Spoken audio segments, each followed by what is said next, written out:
But you know, there's this interesting dynamic in their relationship where he's actually honest with her and says to her, you know, you gotta tell me if you're on board with this. You know, and it's interesting because he comes home one night once they start hanging out, and she asks him where he's been, and he just tells her, you know, because that's the way to go about it, right? Honesty. And that's one of the things I think that is, if you want to look at some of the differences between now and then, when you have a situation now where you kind of have to have like a likable character, you're going to get dishonesty, because not everyone's going to be honest if they have to be liked all the time, right? So that's what I love about these 1970s characters, is that they're dirty, they're not clean, they might have problems, they might not be likable, they might be criminals, but, and not that they're always honest in the 1970s, but that characteristic of being honest and saying, look, I'm a criminal, so if you can handle this in our relationship, great. If not, just tell me and I'll walk out.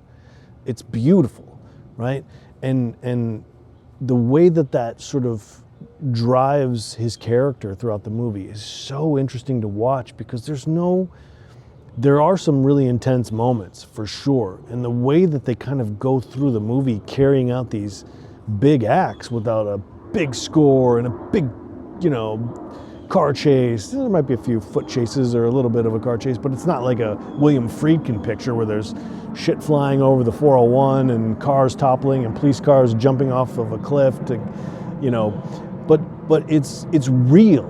That's my point, is that it's real, it feels real, it's something that you can connect to if you're into that sort of thing.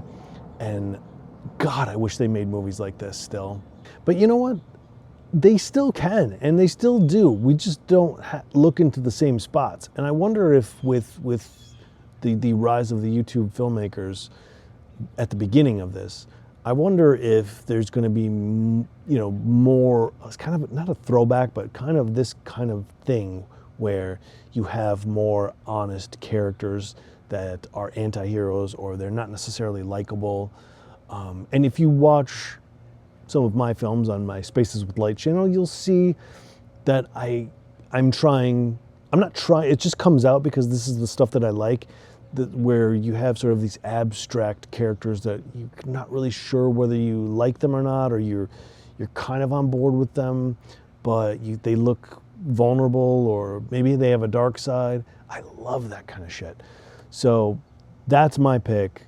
Straight Time, Dustin Hoffman. It's on the Criterion Collection. Appropriate running time. You know, it's Christopher Nolan got his hands on this. It'd be 6 hours long. I love Christopher Nolan. I'm just joking. You know, hour and 54-minute film or whatever it is, mwah, to perfection.